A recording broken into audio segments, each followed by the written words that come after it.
Hey everyone, Antonio here. So I wanted to make this video here today kind of in a way to correct myself, but not really.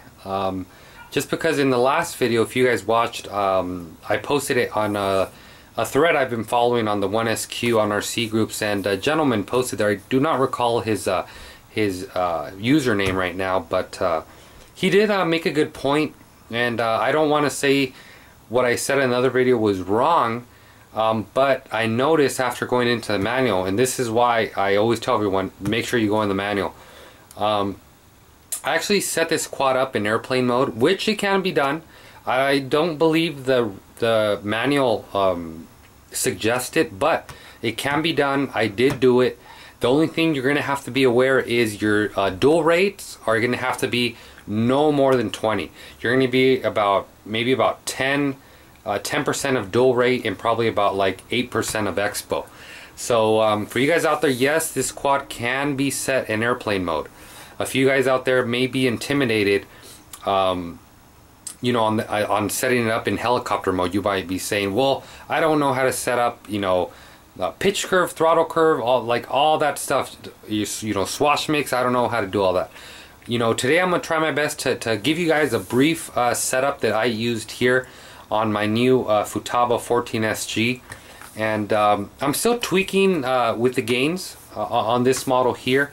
When you set it up in airplane mode, it automatically defaults to pretty much the gains all the way down. So in other words, the stabilization system is pretty much off, so you're gonna manually do the flying.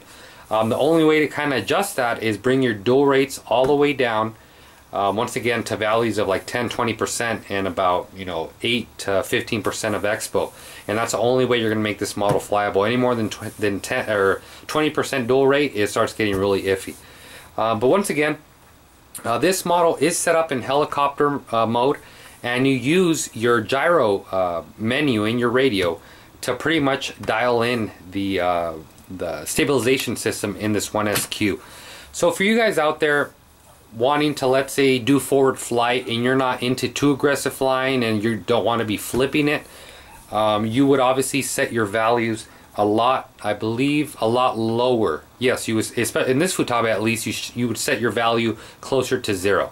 If you want to start doing flips and really aggressive flying, you would increase it closer to 100. Although I do want to say, if you put it at 100, even with dual rates, it's nearly impossible to fly. I noticed a good general ballpark is about 50, just to kind of get your feet wet and get a feel for it. Right now I'm actually testing it at 70%, which is you guys know, about, you know, 30 more percent and the gyro is going to be off. So first of all, the first thing you want to do is get the AnyLink. I know here at my local hobby shop, I don't know, I don't want to speak for any other hobby shop, but here my local hobby shop, if you buy a 1SQ, you automatically get a free AnyLink. I think that's an offer Hobbico and Helimax is doing, but once again, I do not, you know, want to be quoted on that. So I don't want you guys walking into your hobby shop screaming at them and tell them, well, Antonio said that I get a free AnyLink. Once again, this is my local hobby shop here in Southern California, so I'm not sure if it's a program they're doing or if it's just something the hobby shop is doing. So first of all, you get your AnyLink. You figure out what adapter you're using. One thing I like about here with the Futaba, if you guys saw my other video with the DX18, I had to have a little LiFeHeat battery to power the AnyLink at 6.6 volts, then one plug it into the trainer and one plug it into charging port. So there's, like, you know, there's a whole mess of stuff going on. With the Futaba, all you do is plug it into the trainer port, and from the trainer port, you know, you plug your other end into your AnyLink, and that is it. Also with the other radios, as soon as you plug in it into the charging port, obviously not this one, the radio powers up, so you're technically flying with your radio switch off the whole time. With the Futaba radio, it's completely different. When you turn on the radio, it turns on. So I'm going to give you guys a quick little rundown here on kind of how to program it. So first things first, first thing we want to do is obviously put your radio in helicopter mode, in heli, and you want to make sure your swash is set to 1 servo 90 degree. That's very important because you know, you don't want any weird mixings going on in here internal with the radio. So first thing like I said, helicopter and one servo, 90 degree is the setup we're doing. So once we get that taken care of, you're going to hear when I power up the radio as well, the AnyLink is going to power up. There we go. And we get one beep from the radio, which is standard, and you get one beep from the AnyLink telling you she is ready to go, as well as a green solid light. So, you know, for you guys out there freaking out about programming, you airplane guys especially, I know it can be very, you know, frustrating trying to program helicopters, or you may be, you know, afraid of it. Just you don't want to set up all those curves, and, you know, you don't want to talk that helicopter language. Like I said, don't worry about it. Very simple to set up. Let me get this closer here to the camera. So first we're going to go here into the model. I believe this is... I'm a little bit new with this radio, guys. I got it 2 days ago, so excuse me if I'm not too familiar with here the menu. But first things first, for Futaba radios, once again, only for Futaba radios. If you have anything else from Futaba, the manual is very, very... you know, it gives you a lot of information, a lot of great information. It'll tell you exactly where your reverse and everything should be. Once again, this is only for Futaba radios. So for Futaba, everything's normal. Your aileron, elevator, throttle, rudder, everything is perfectly normal there. You don't touch any of that. If we go back here, your sub trim, make sure there is 0 sub trim, guys. No sub trim whatsoever. So we want 0 sub trim. Your endpoints, you know, leave those at 100, you know, all the way through. So you don't need to touch that. Everything I'm showing you here right now is all defaulted. I'll be sure to clarify on something I changed. So all this is clarified, or sorry, all this is defaulted. Okay. And then another thing we want to make sure all your trims are centered here. You can use sub trim on this little 1SQ if you want, but when we're starting off, make sure it's all your sub trim and your main trims are centered. Like I said, if you notice your quad is drifting a little bit, you can either increase the gains on that to help that out, and if that still doesn't work, you can add a few clicks. But I mean, from the testing I've done with this model, it needs absolutely no sub trim or main trim whatsoever. So next thing, this is something that's not default, guys, so pay attention here. Let's go here into model, and you go into your gyro menu. Now for Spectrum, Spectrum has a gyro menu as well, so does JR. Pretty much every brand radio out there has a gyro menu. So you look for that. If you have any issues, I'm sure the manual will tell you where to find that. Here for Futaba, we have it here under the model menu, and it's under the second page, and it's, as you can see there, gyro. So you can see here 3 different adjustments.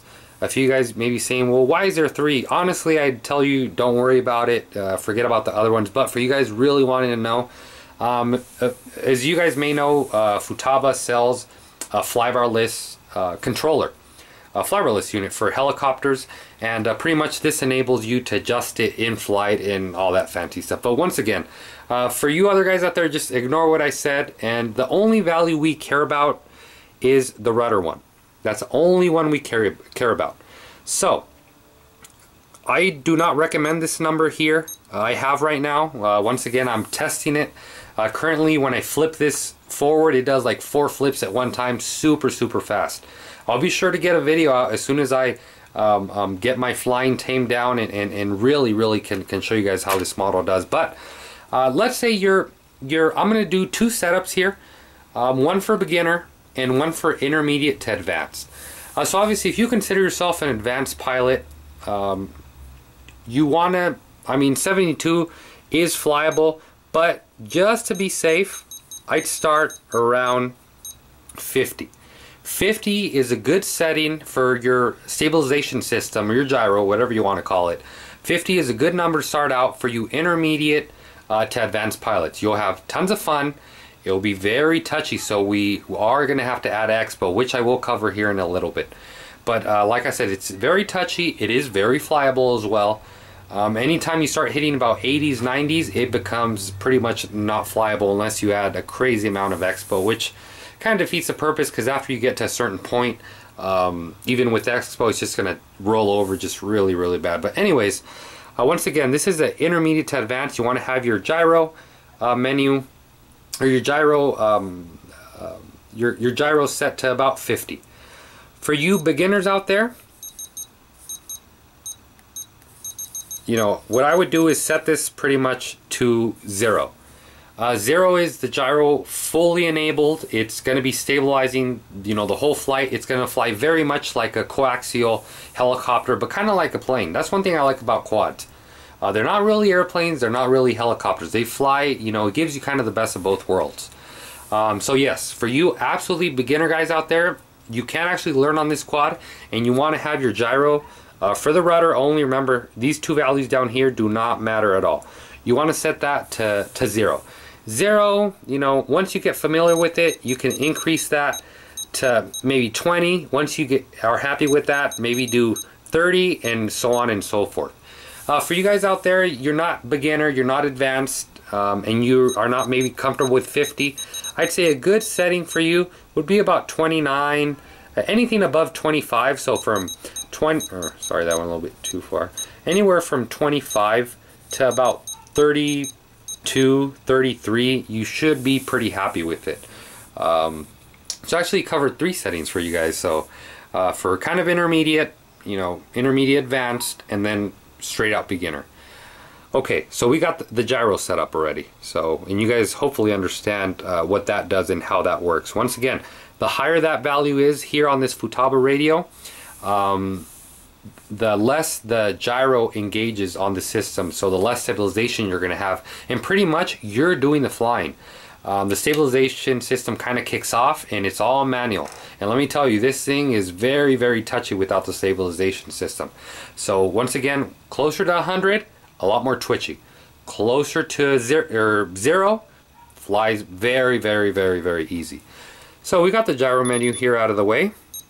Next thing we want to enter is dual rates. Every radio has dual rates out there, at least every computer radio. And these settings here I have, you can actually mess with dual rate. I actually left it at 100. You can, you know, for your beginner guys out there, I'd probably bring it down to about 50, 60. Bring that down. For you advanced guys out there to intermediate, 100 will be fine. For you intermediate guys, kind of don't know where you are, a good setting would be about 70 to start off with.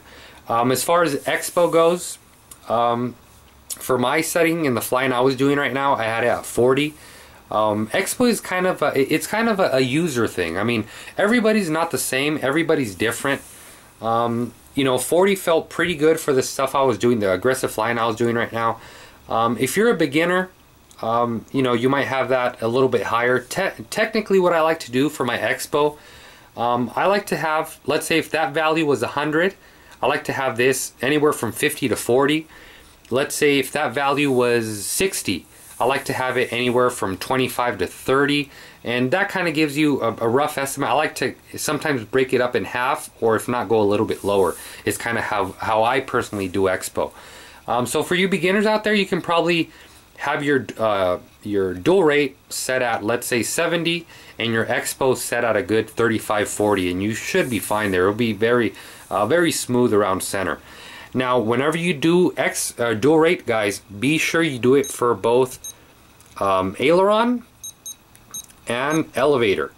Be sure to not only do it for one, because then that means only one stick's going to be twitchier than another one. So once again, be sure you do it for both of them.